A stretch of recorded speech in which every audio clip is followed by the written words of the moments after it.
I don't want their money. I want my name in the building. At midnight on a Tuesday, I watched my wife Celeste polish her phone screen for the 15th time in 10 minutes. If she rubbed that thing any harder, it would file a restraining order. Another business trip? I asked, noting the overnight bag she'd packed with her best lingerie. The black set I hadn't seen in 2 years. Portland conference. You know how these agency presentations go, Simon. She didn't look up from her screen, fingers dancing across it like a pianist hitting familiar notes. I'm Simon Drake, 41, creative director at Whitman & Associates. The kind of guy who notices details others miss. 20 years in advertising teaches you to spot the lies people tell themselves. Celeste's lie was particularly artistic. Funny thing about that Portland conference, I said, leaning against our kitchen counter. I handle all the creative presentations for main accounts. Weird that nobody mentioned needing me there. Her fingers froze for exactly 3 seconds. Then she resumed typing. It's more of a strategic planning session. Boring executive stuff. You'd hate it. The phone buzzed. She grabbed it like a lifeline and I caught the contact name. Jules' work. Julian Mercer, account director. Married to Vanessa, who throws those charity galas Celeste always finds excuses to skip.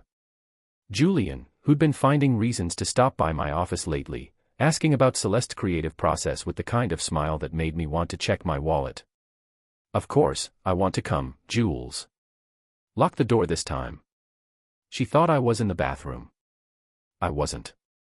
I stood there watching my wife of 15 years confirm plans to cheat on me and felt something cold settle in my chest. Not heartbreak, that would come later. This was calculation.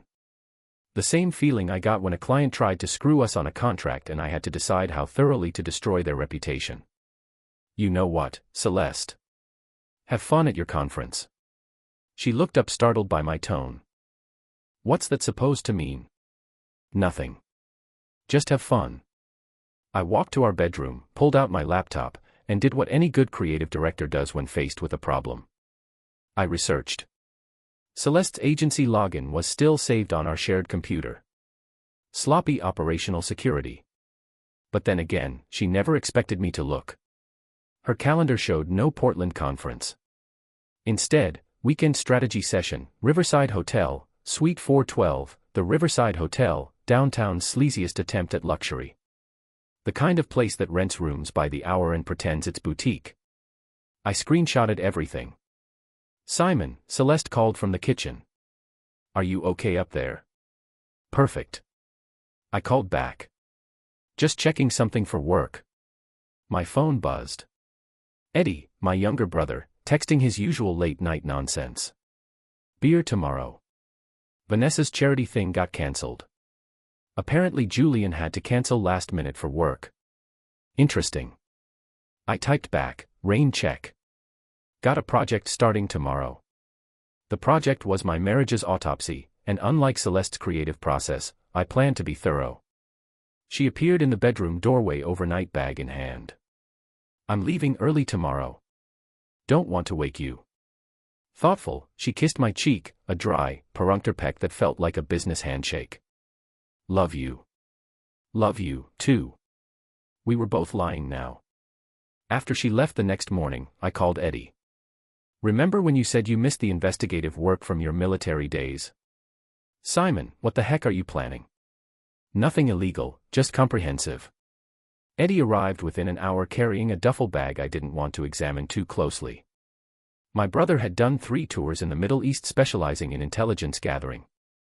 Civilian life as a security consultant bored him. Show me what you've got, he said. I laid out the screenshots, the hotel booking, the timeline. Eddie whistled low. She's not even trying to hide it. This Julian guy married 15 years, 2 kids. Messy. Eddie grinned. I like messy. What's the plan? Phase 1, confirmation. Phase 2, documentation. Phase 3. I paused.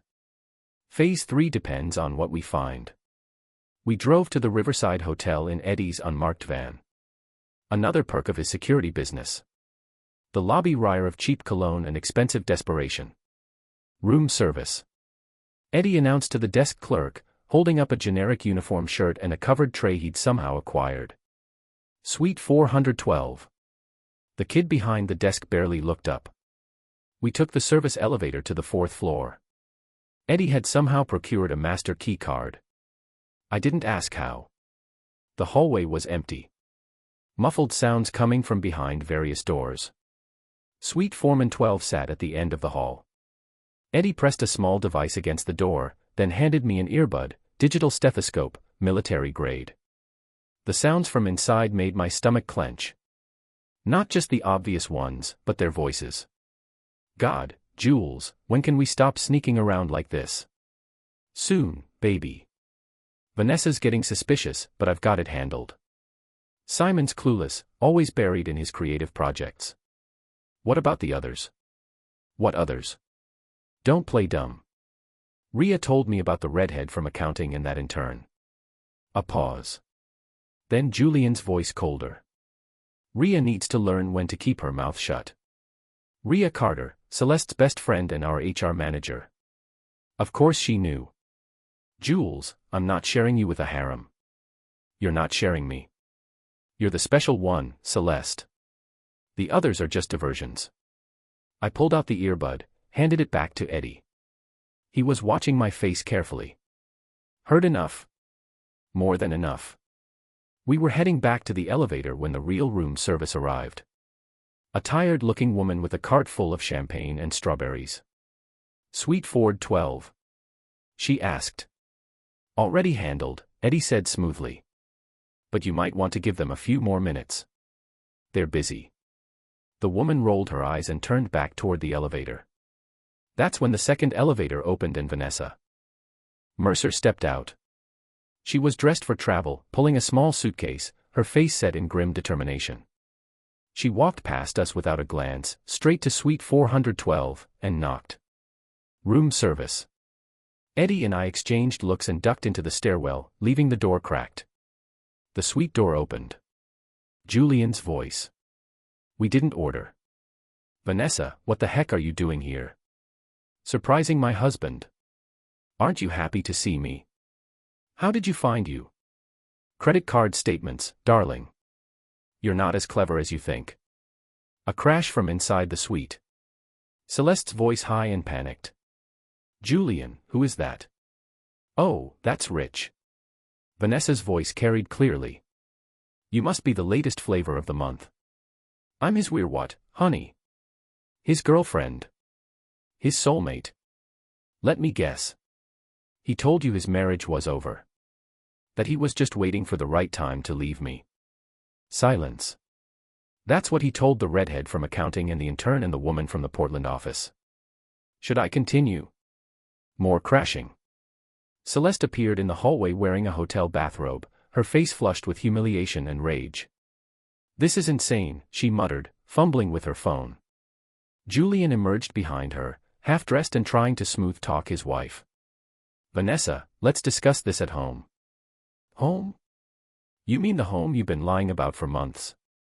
The home where I found the hotel receipts, the restaurant charges, the jewelry purchases that never made it to me. Vanessa's voice was getting louder. Other doors along the hallway started opening. Ma'am, is there a problem? The desk clerk had arrived with hotel security. No problem, Vanessa said sweetly.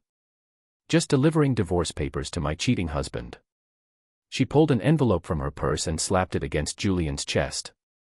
Your serve, Jules. Enjoy your harm. Celeste had managed to get dressed and was trying to slip toward the elevator. Vanessa noticed. Oh, don't leave on my account, sweetie. Here, you might want these, too. She handed Celeste a second envelope. What is this? Divorce papers from your husband. He asked me to deliver them personally. The hallway went dead silent.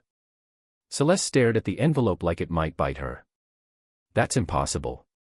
Simon doesn't know what that you're screwing my husband. Honey, he's known for weeks.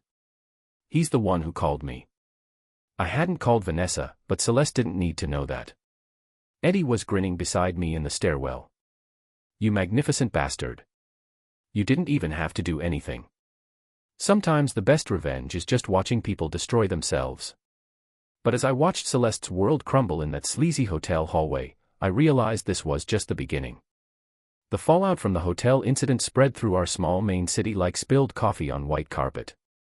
By Monday morning, everyone at Whitman and Associates knew about Julian and Celeste's affair, Vanessa's dramatic confrontation, and the divorce papers that may or may not have existed. I let them wonder. "Simon, I'm so sorry," Jennifer from accounting whispered as I passed her desk. "If you need anything." "Thanks, Jen. I'm doing fine." And I was better than fine, actually. For the first time in months, I felt like myself again. Sharp, focused, in control. Celeste hadn't come home since the hotel. According to office gossip, she was staying with Rhea Carter, her partner in crime, and our soon-to-be former HR manager. Julian had apparently moved into his downtown office after Vanessa changed the locks on their house. I was sitting in my office reviewing creative briefs when my phone rang. "Mr. Drake, this is Red Mullery, private investigator. Vanessa Mercer hired me to document her husband's affairs for the divorce proceedings. I understand you might have some information that could be helpful." Red Mullery, I'd heard the name around town. A former cop who specialized in matrimonial investigations. Reputation for being thorough and discreet. What kind of information? The kind that helps wrong spouses get what they deserve in court. "Can we meet?" We met at the King's Tap, a dive bar downtown that served as the city's unofficial information exchange.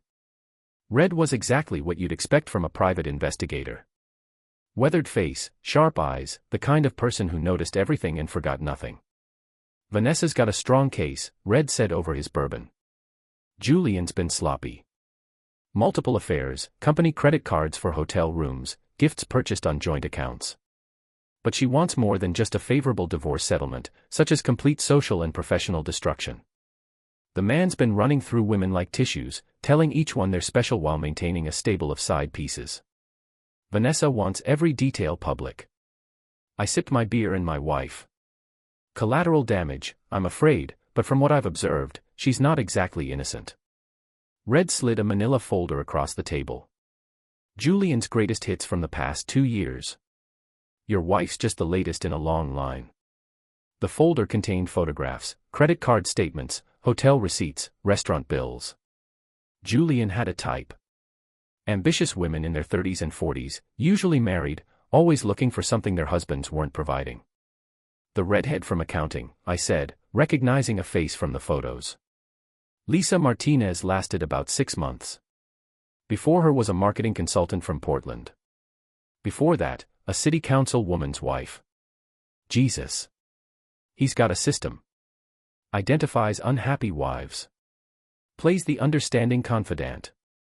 Promises to leave his own wife. Strings them along for months while juggling multiple relationships. Your wife lasted longer than most. 8 months. 8 months. While I was working late on campaigns, taking on extra projects to save for our anniversary trip to Europe, Celeste was building a relationship with Julian Mercer. "What do you need from me?" "Access to your wife's communications if possible. Financial records showing expenditures that don't match her story. Anything that helps establish the timeline and extent of the relationship." I thought about Celeste's laptop at home, her email accounts, her credit card statements. "I can probably help with that." "There's something else," Red said. "Julian's been using company resources to facilitate these affairs. Conference rooms booked under fake names, company credit cards for personal expenses, even using the office after hours for meetings with his women. If that information found its way to the right people, he'd be fired and potentially face criminal charges for misuse of company funds." We shook hands. I had a partner in my war against Julian Mercer. That evening, I drove home to find Celeste's car in the driveway. She was sitting at our kitchen table, still wearing the same clothes from the hotel incident, looking like she'd aged 5 years and 3 days. "We need to talk," she said. "Do we?" She flinched at my tone. "Good, Simon. I know how this looks. Like you've been sleeping with Julian Mercer for 8 months while lying to my face." "Yeah, that's exactly how it looks. It wasn't supposed to happen. It just developed."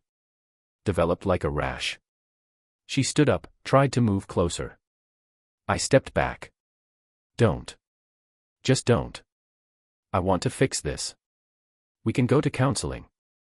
Work through what, Celeste? Your decision to cheat on me with a married man who's been running a harem of side pieces. Your best friend covering for you. The fact that you've been lying to me for months. You don't understand the pressure I've been under at work. Julian was supportive. He listened. He listened to you complain about me while he was planning to add you to his collection. Her face went white. What do you mean collection? I pulled out my phone, showed her one of Red's photos, Julian with the redhead from accounting taken 6 months ago. You weren't special, Celeste. You were convenient. She sank back into her chair. That's not he said I was different. He said the same thing to Lisa Martinez. And the marketing consultant from Portland and the city council woman's wife. Should I continue? The silence stretched between us.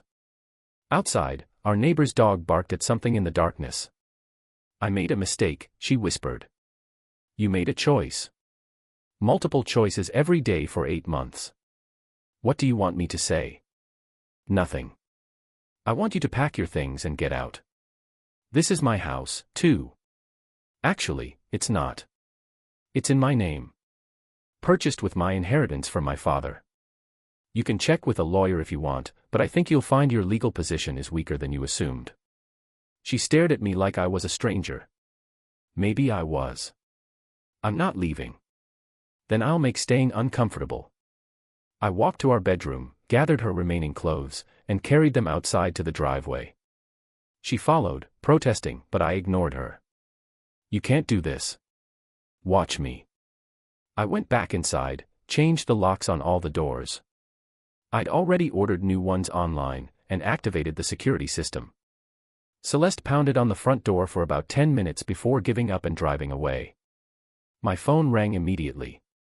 Eddie, saw the show from my truck across the street. You okay? Better than okay. Phase 2 is complete. What's Phase 3? I looked out the window at the empty driveway, thought about Julian Mercer's system for destroying marriages, about Rhea Carter's complicity. About 8 months of lies. Phase 3 is where it gets interesting. The next morning, I arrived at work early and went straight to Julian's office. His door was open and he was on the phone, feet up on his desk like he owned the place. Telling you, the wife thing will blow over. Vanessa's all bark, no bite. And Celeste was getting clingy anyway.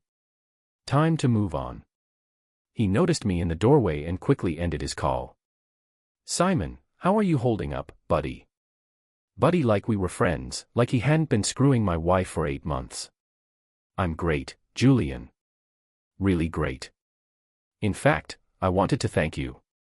He blinked. Thank me for taking Celeste off my hands.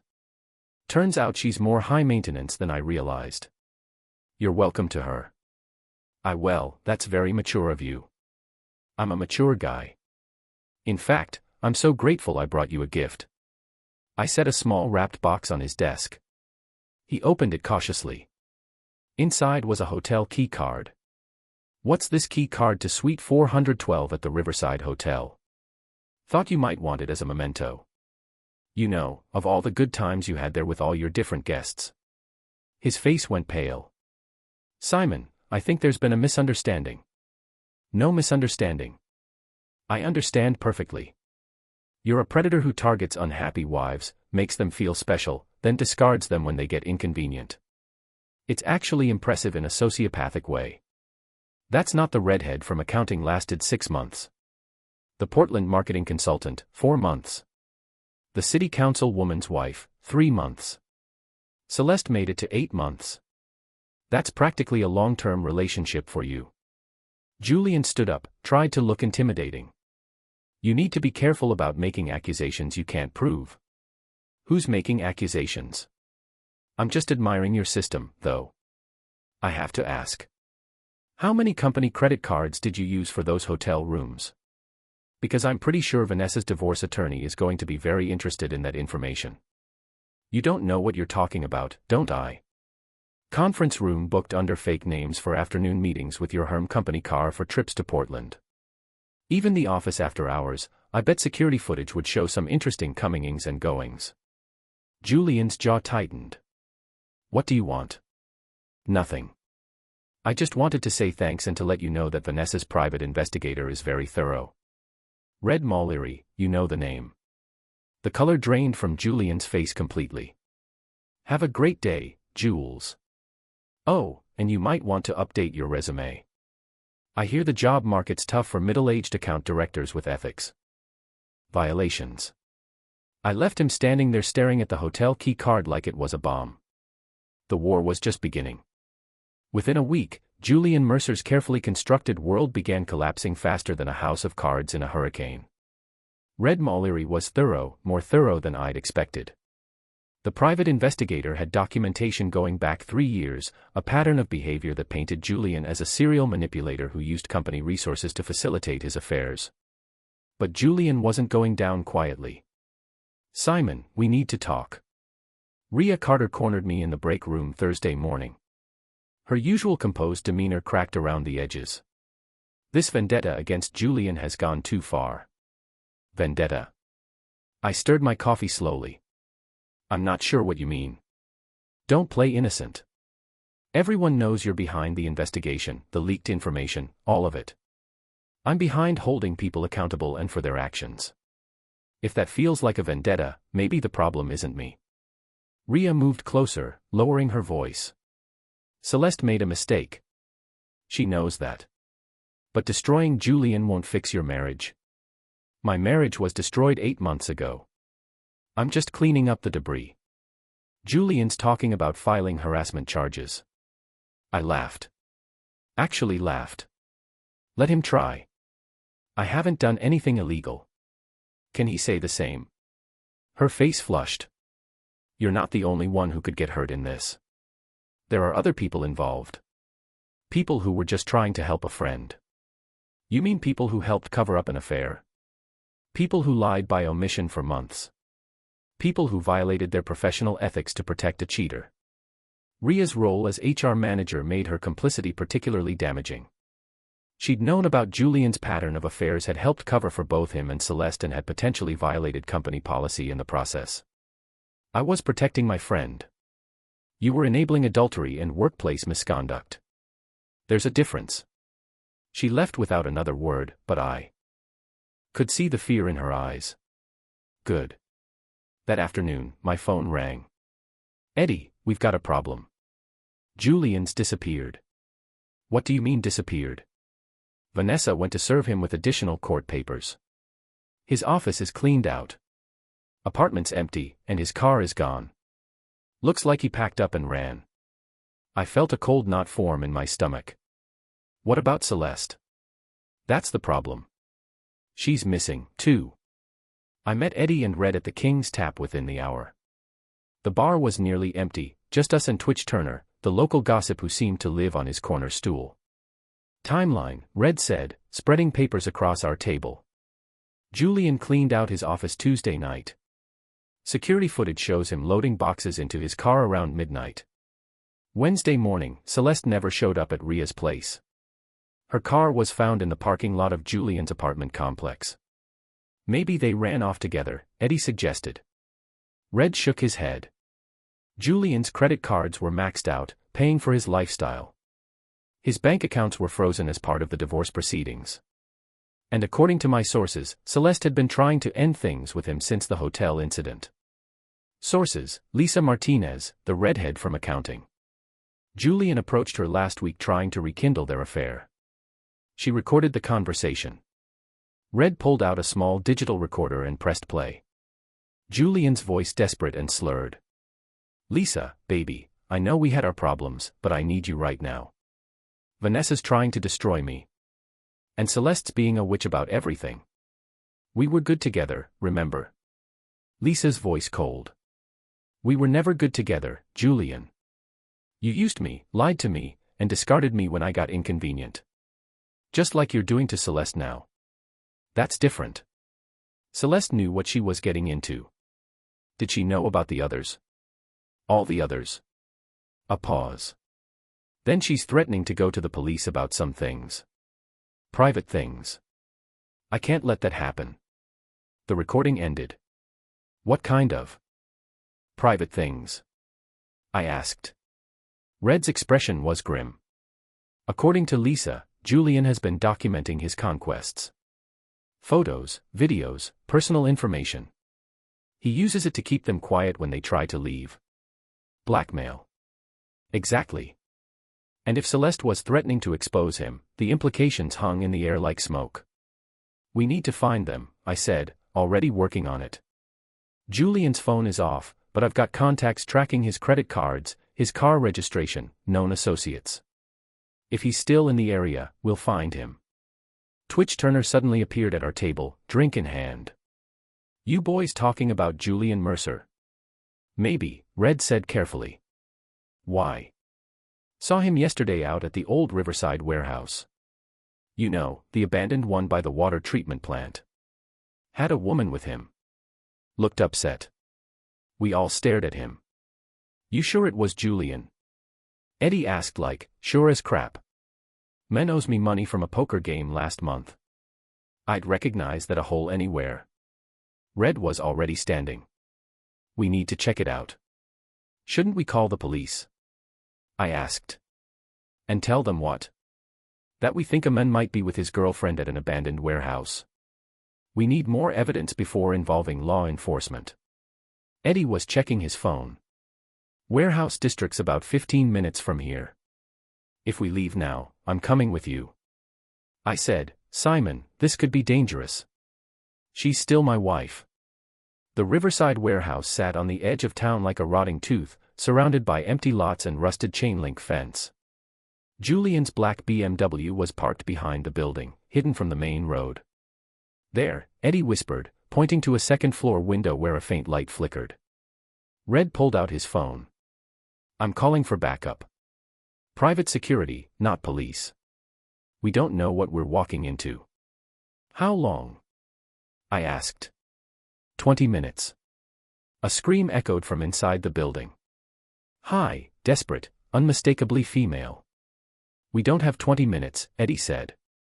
The building's main entrance was chained shut, but Eddie found a loading dock door that had been forced open. We slipped inside using our phone flashlights to navigate the debris-strewn floor. The scream came again from somewhere above us. We found a staircase and climbed carefully the old metal steps, groaning under our weight. The second floor was a maze of abandoned offices and storage rooms. Light spilled from a room at the far end of the hallway. Told you I'm done with this. Celeste's voice strained and frightened. You're done when I say you're done. Julian's voice, but different. Harder, more desperate than I'd ever heard it. We crept closer. Through the partially open door, I could see into the room. Julian had set up some kind of makeshift living space. Sleeping bag, camping equipment, boxes of files, and electronics. Celeste was sitting on the floor, her wrists bound with zip ties. I never signed up for this, she was saying. The affair was one thing, but this kidnapping, blackmail, you've lost your mind.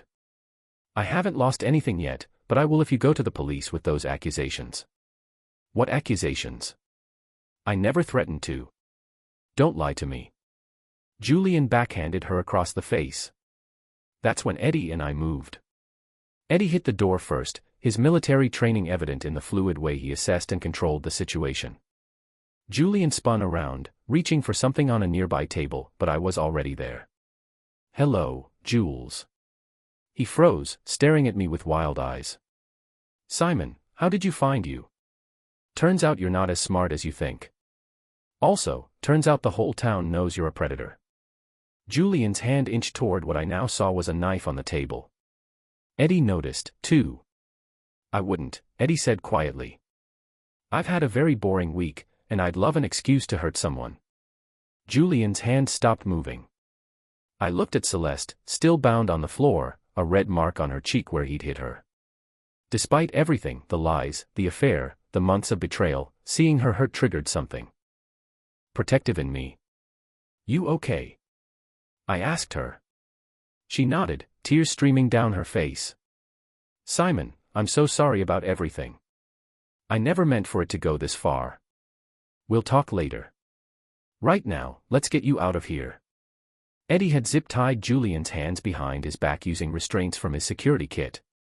"Red's backup should be here soon," he said. Julian was ranting now, the careful facade completely gone.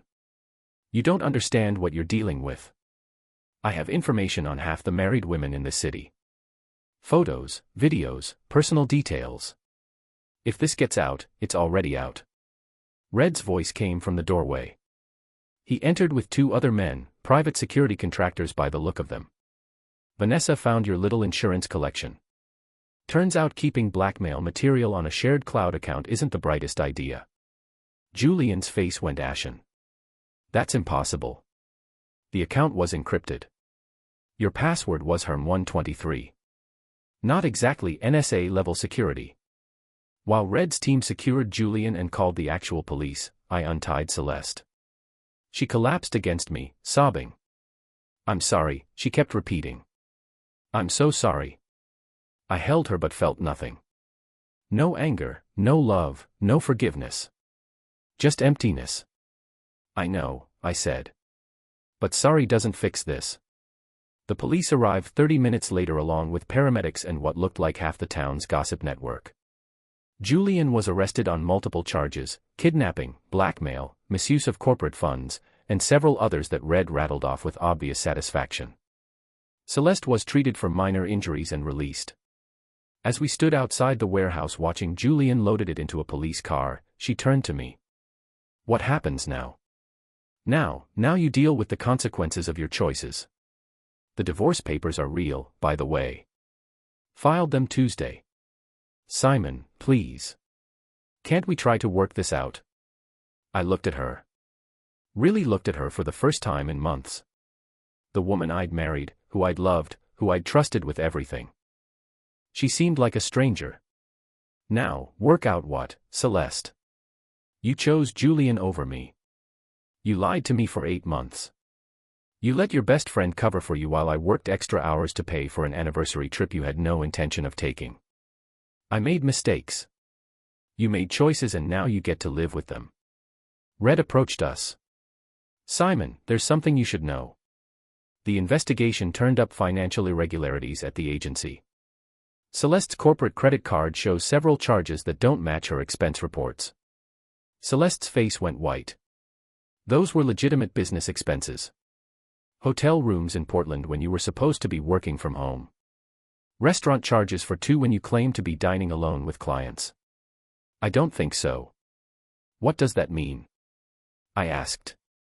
"It means she's likely facing termination and possible criminal charges for fraud."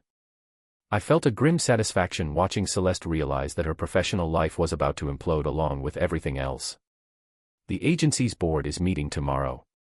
Red continued. "They'll want to distance themselves from this scandal as quickly as possible." Celeste grabbed my arm. "Simon, you have to help me. Tell them it was Julian's idea that he pressured me." I gently removed her hand. "I'm done helping you, Celeste. You're on your own now." The next evening, I sat at the King's Tap with Eddie and Red, watching the local news coverage of Julian's arrest. The story had everything: adultery, blackmail, corporate fraud, and kidnapping. The kind of scandal that would be talked about for years. "Rhea Carter was fired this afternoon," Red reported. "Turns out she'd been falsifying HR reports to cover up Julian's behavior. The agency's cleaning house, and Celeste terminated for cause. No severance, no benefits, and the district attorney is reviewing her case for potential charges." I raised my beer. To consequences," Eddie echoed. Twitch Turner appeared at our table, grinning. "Simon, my boy, you've given this town the best entertainment we've had in decades. That woman of yours picked the wrong man to cheat with." "Ex-woman," I corrected. "The divorce will be final in a few months." "What's next for you?" Red asked. I thought about it. For the first time in years, I had no idea what came next. No lying wife to worry about. No marriage to pretend was working. No need to work extra hours to pay for a life that was built on deception. Whatever I want, I guess. Maybe I'll take that European vacation I was saving for solo this time. "You earned it," Eddie said. My phone buzzed. A text from an unknown number. Simon, it's Celeste. I'm staying at a motel on Route 1, room 23. Please come. We need to talk. I know I can make this right. I showed the message to Eddie and Red. They both laughed. Some people never learn, Red said. I typed back. There's nothing to talk about. Lose this number. Then I blocked her contact and ordered another round. Outside, snow was starting to fall, covering the city in a clean white blanket. Tomorrow would be a new day, a fresh start, a chance to build something real instead of living with lies. I'd won, not just against Julian Mercer, not just against Celeste's betrayal, but against the version of myself that had been willing to accept less than I deserved. The last laugh was mine.